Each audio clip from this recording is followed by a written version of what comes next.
No, we're going to have a wee chat, and I'll get to some of your questions later as well. Don't mind us. He's just going to... Yes, if anyone has any production-related questions, don't ask me. I don't want to know that.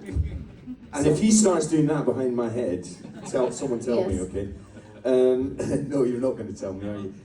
First and foremost, Lauren, nice to be back in Scotland. Yes. We were really excited that we could start the tour, the little intro tour here. So it felt nice to come home first, especially because so many of these songs are kind of about things from the past. Yeah, and you're based in LA now. For my sins, yeah. Better weather here, though.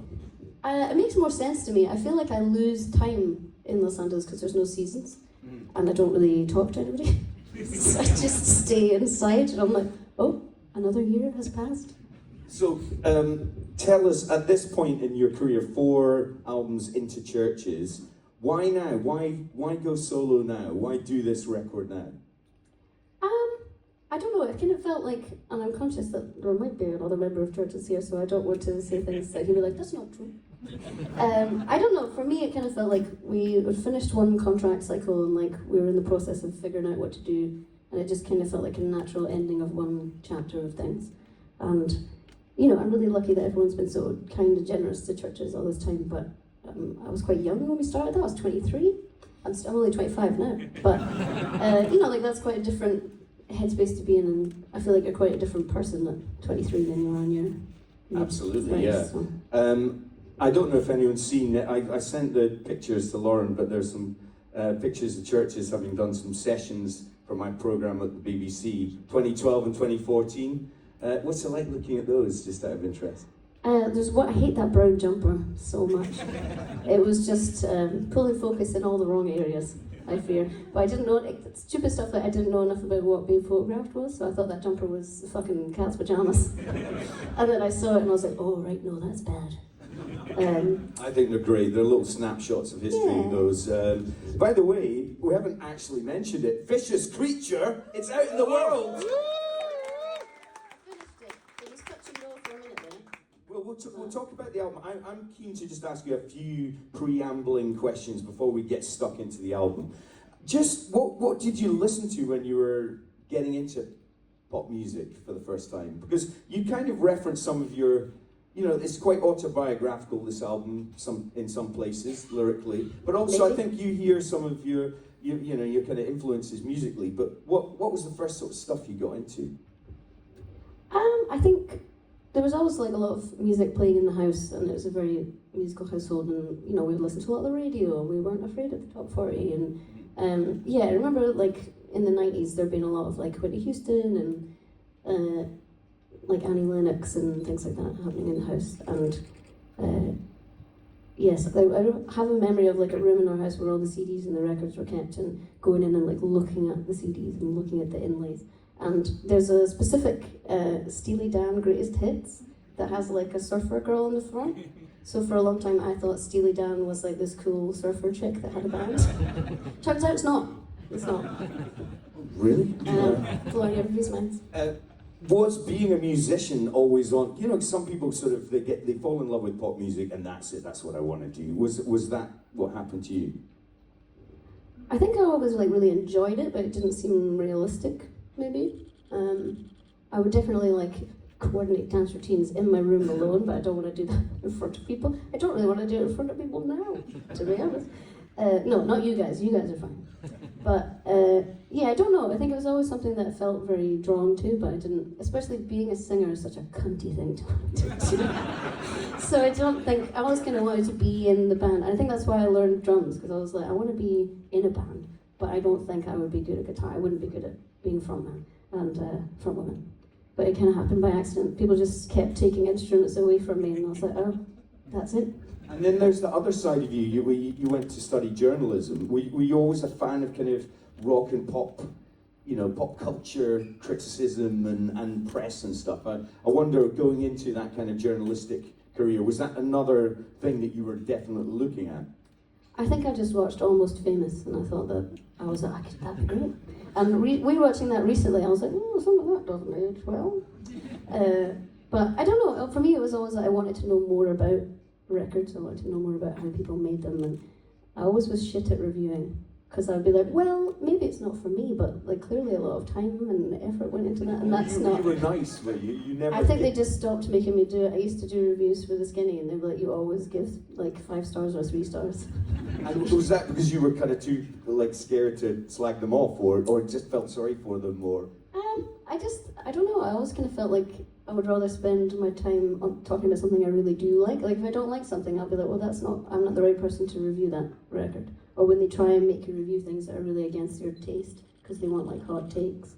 Yeah. And that just felt quite bad if you know what it feels like to make something, and to have that be shit on. It feels quite bad. Yeah.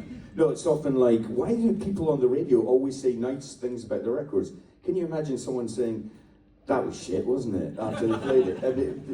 You know. You're just like, meh. Yeah. Actually, it might be quite amusing. But anyway, I digress. I first met you and sort of saw you on stage and so on with Blue Sky Archives, and maybe even Boyfriend Girlfriend as well. Yes, I have a memory of us doing something in the caves, maybe. Yeah. And we were really excited because Vic was there, and I remember being quite embarrassed because you were at the table next to us, and I was like, he sounds just like he does on the radio. And then you like turned around at that point, and you didn't hear it, did you? Oh my god. Well, I mean, they were great bands, and it's like I just wonder. You've gone. Well, we'll get to the album, as I say, in just a few seconds. But it's gone in a more pop direction recently. But have you ever thought of maybe doing some solo stuff, which is more tapping into that kind of more emo and indie and kind of gnarlier side of things that you used to do? I don't know. I'm not against the idea of some heavier stuff, but I kind of feel like the emo lives within me. I don't really need to be getting out the side fringe anymore and doing that. I think I had one of those fringes at one point as well. Churches. Now, you said there's a member of churches in here. I don't want to spread rumours also, because I don't know. I haven't physically... You haven't physically seen them yet, right. I'm suppose maybe this is a question that's been answered elsewhere, but is churches still a thing? Yes, so we've taken a wee pause, but we've re-signed, the band's re-signed, and we're figuring out what we're going to do. Okay. We just need to figure it out. So they will return in the future at some Yes, point. I feel like I should have like a tabard with a disclaimer on it that I just wear around at the moment. I'm like, sorry, it's fine, it'll happen again. Thank you so much for your interest. And then, What was it like that? I mean, I remember, I think we helped, John Paul Mason and I helped put on one of the second gig, JP, in Edinburgh, in Electric Circus. You went under a pseudonym, Shark Week. We did, yes. And played it about 6 in the evening, if I remember, but it was great. But how did you know Martin and Ian beforehand? How did it all come together, and how did you feel when it all sort of started coming together? Give us a little window. Well, I feel like I into knew that world. of those guys because they were in other bands that were really special and exciting. I'd seen them play so many times, but I didn't know them hugely personally. So yes, I guess I met Ian when he made an EP for Blue Sky Archives, and then he had mentioned that he was working on something with Martin, and it just kind of rolled from there. And it was like, in hindsight, I can see how fucking mental it was. But at the time, I was like, "Whoa, just keep going, just do what you're told. Don't fuck it up. And now I'm like, "Oh right, that doesn't happen." Like, we knew it felt different from other stuff, and that doesn't happen very much. But I don't think how crazy it was and how quickly it happened. Yeah, well, this is it. I mean, Lies went out on the Neon Gold blog, and then that was it. Every A&R man and his dog came to see you, and explosion, I mean, it's super exciting. Really exciting from our point of view as well, watching it all happen for you. But, having been in, bands that had done less well, shall we say. They're in the room as well, you're going to kick your ass. To suddenly go from that to fronting a band which is, kind of the hottest band in the world at one point. I mean, how did that feel? What kind of pressure did that put you under? Because there are songs and there are lyrics on the album which kind of reference a bit that. I think Sorry, Etc., for example, maybe, I don't know, am I correct on this? What if the whole album is just a work of fiction? What if none of it is based in fact? No, I think, looking back on some of that stuff, I think I was just so young, and with the best of intentions, I think things are always going to feel a bit different for me than they did for the guys in the band or the men that we work with. And yeah, I think there's some things I would like to have done differently. There's some things I wish had happened differently, but I got idea. Do you think it's a better place, the music industry now, for women than it was perhaps in 2011, 2012? I don't know. I think we know more about how some things work now, or maybe I think some stuff would be harder to hide now because of like visibility and the internet and things like that. But generally, it's a pretty lawless place. Like, shit goes down on tour and you don't tell anybody about it, then nobody fucking knows about it. And I think that you can't. There's no HR. You can't really like. Who do you tell about that? You can. There's no like eject button. Like you're just in it. So yeah, I don't know. I think I learned a lot. Okay. Yes. We'll leave that as a cryptic end to that chapter and move on to Vicious Creature, ladies and gentlemen. So, the title, it's from work of fiction, right? Yes, which is what I wanted to call the album for a while. And I take the point, Campbell, I take the note. I said to our manager, I wanted to call the project fiction. And he was like, huh? Well, I think you were like, it'd be very hard to Google like music fiction with the label and for the album title. He made the point that he was like, I don't want to feel like it's a work of fiction. I want to feel like it's honest and it's true.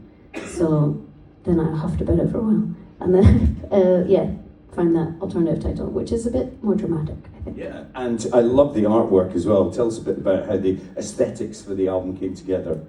Yeah, well, there's a really amazing creative director called Pippa who worked on it, and I think for me it was really exciting in this project to be really conscious of trying to work with more women, especially when it came to the aesthetic side and having to physically be in front of people. I wanted that to come through a different lens, I suppose. And we technically we shot a different album cover, and that was supposed to be a single cover. And then we looked at the album cover and we were like, what? No, swap them around. And that was the way. But I quite like the idea that it is almost like that little silver alien being is the vicious creature. You said, what did you say? You said it's gothic, glam, feminine, and evil. Oh, I like that. Yeah, that's the key things I seek to be in persona life, at least. In terms of the writing, I mean, compared to Churches, I don't know exactly how Churches wrote, but I can imagine that there would be scenarios when Ian and Martin would come out with instrumentals and then fire them over to you for top lines and lyrics on top. Is that correct, or? I think most of the time those guys will have come in with them. They'll have a melody idea already, or we'll write it together-ish. But most of the time, it is like the melody and the song are linked already, and then I'll do the lyrics later. So, how did this album come to be? Well, it was stressful. Was it really? There was times where it was pretty stressful. I definitely remember. So Dan and I are friends outside of this experience. You don't always get made to sit quietly at the piano behind it. And I think I definitely whinged to you about it in the pub, probably. And was like, it was going fine, and now it's going fucking terribly. But we'd never written together before, so we were like, we'll give it a crack, see what happens. And then that was very easy. There were other parts of the process that were much harder, but we did 4 for 4. It was pretty good. Wow, so you wrote 4 songs together and all 4 on the record? Yes, I had to kick some stuff off to make space. Oh, right. I was like, tidy that out, that doesn't need to be there. Well, sorry to the people that heard those songs on tour and they're like, don't be rude. There are, there's Dan McDougall, let's hear for Dan, by the way. Hey. There's also, on the record, and there may be more names, but Matthew Coma, Ethan Druska, Tobias Jesso Jr., and Greg Kirsten. Yes. And possibly others, but tell us, without going into too much detail with every single collaborator, why so many? Why were they writers? Were they finding sounds? Were they production guys? Were they?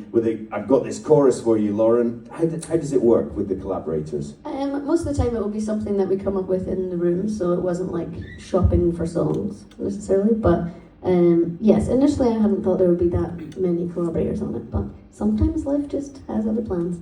And I do feel like sometimes I'm like, I wonder what would happen if we'd written songs 18 months ago instead of in May. When I was like, I think the album's fucked.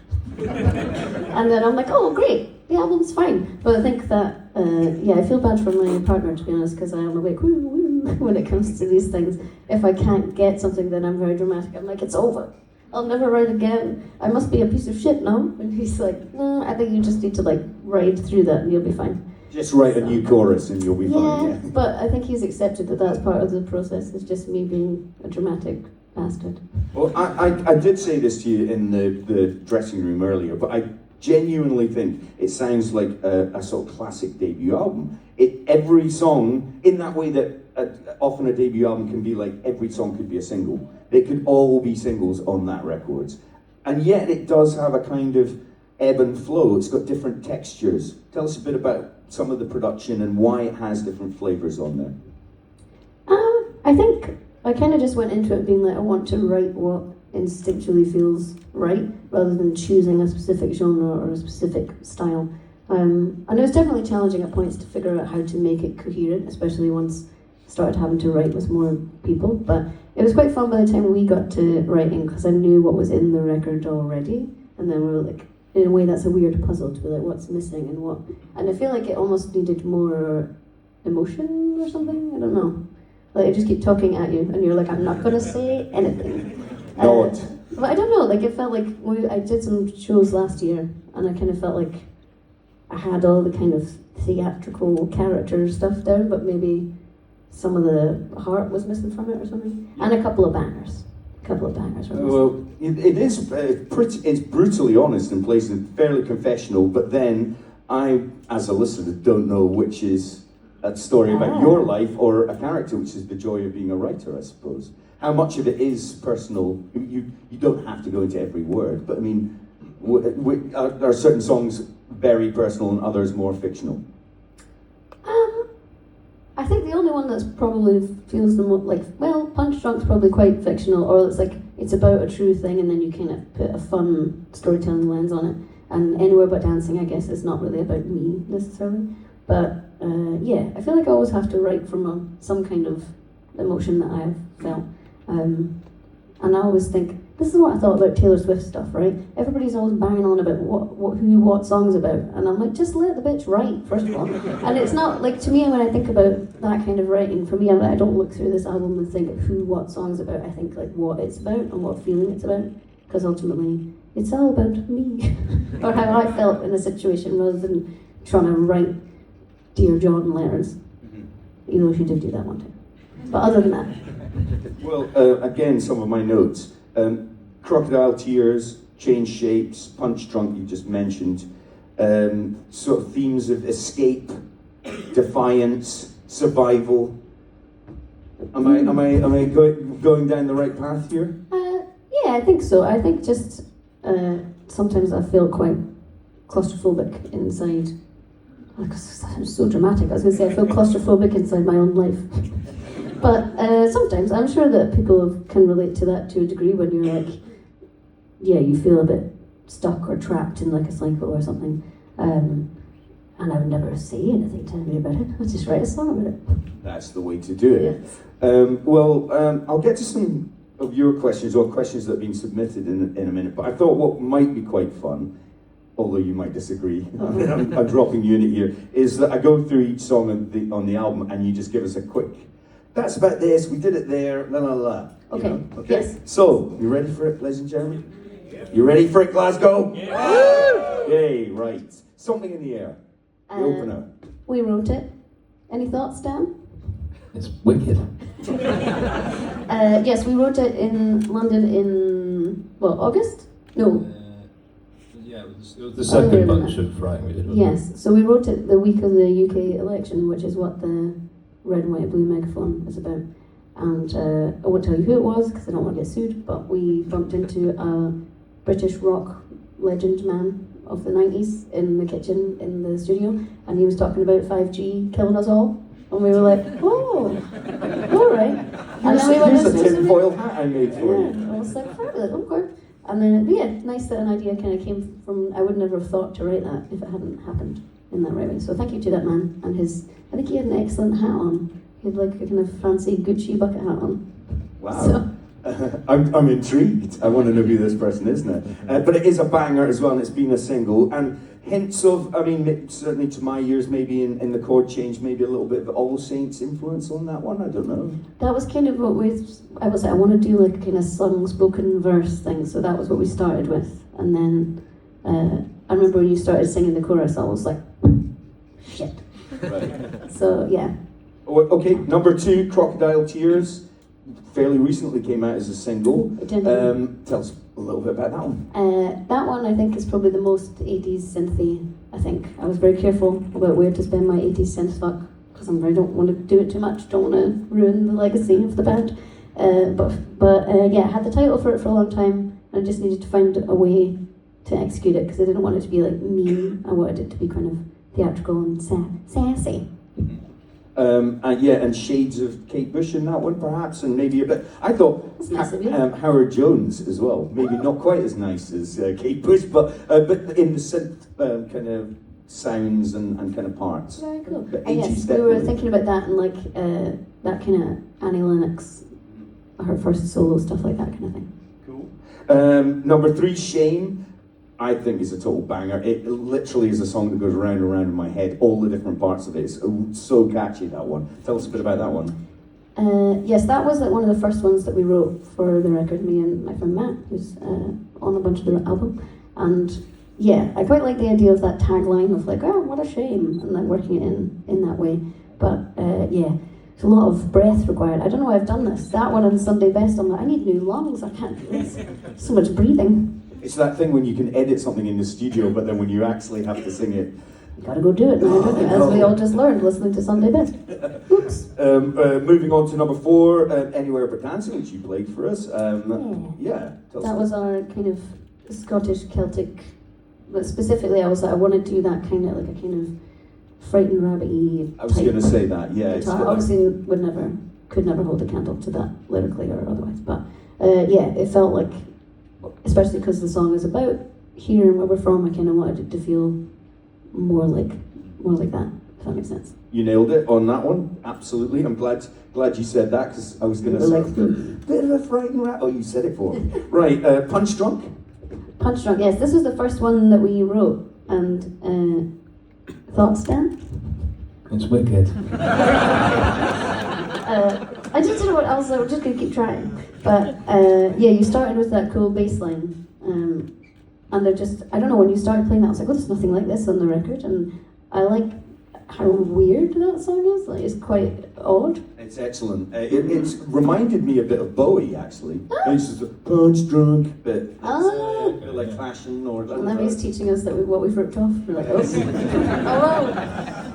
But no, that's a fun one. If you're going to accidentally sound like someone, Bowie's not a bad accident. Yeah, probably no. Hopefully nobody in this room is going to tell the Bowie estate. It's not that like it. It's just it sort of comes from that place. Yeah, that kind of. Yeah. Moving on to number 6 on the album, Oh Mother.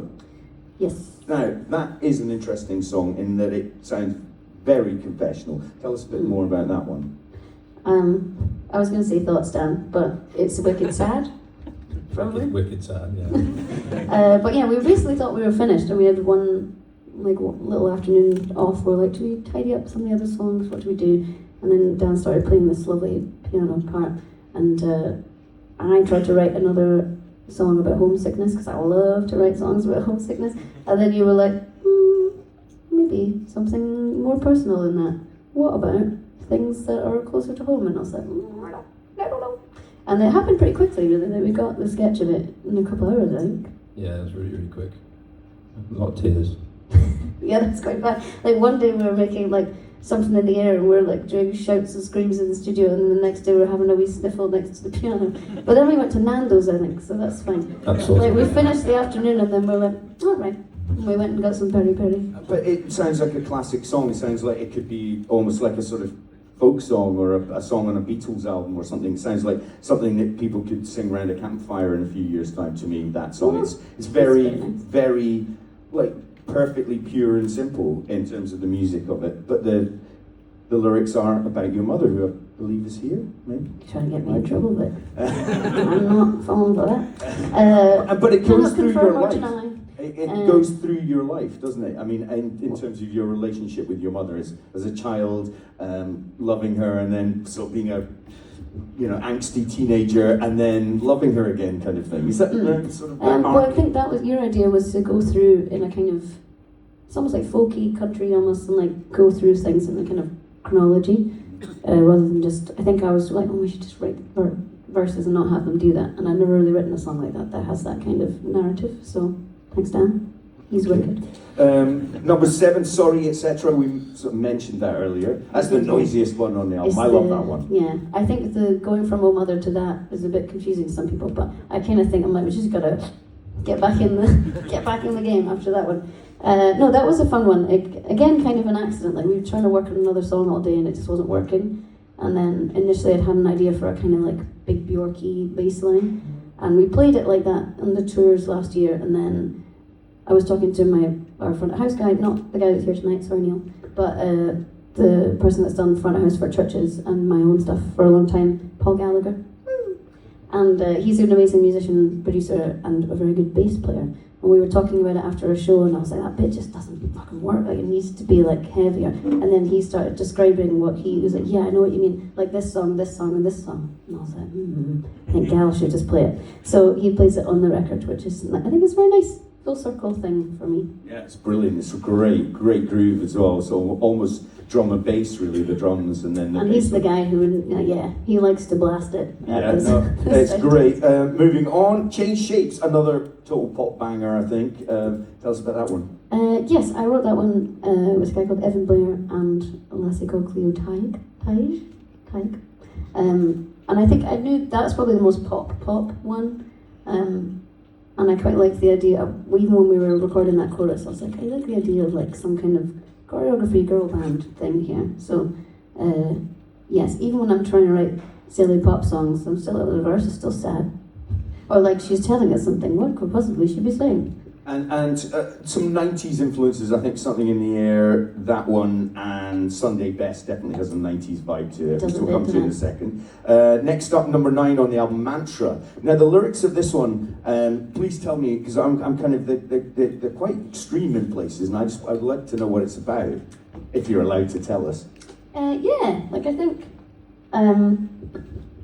initially, I was talking to a friend once about how we used to just date really shit, terrible boys in bands all the time, and not all the time, but all the time.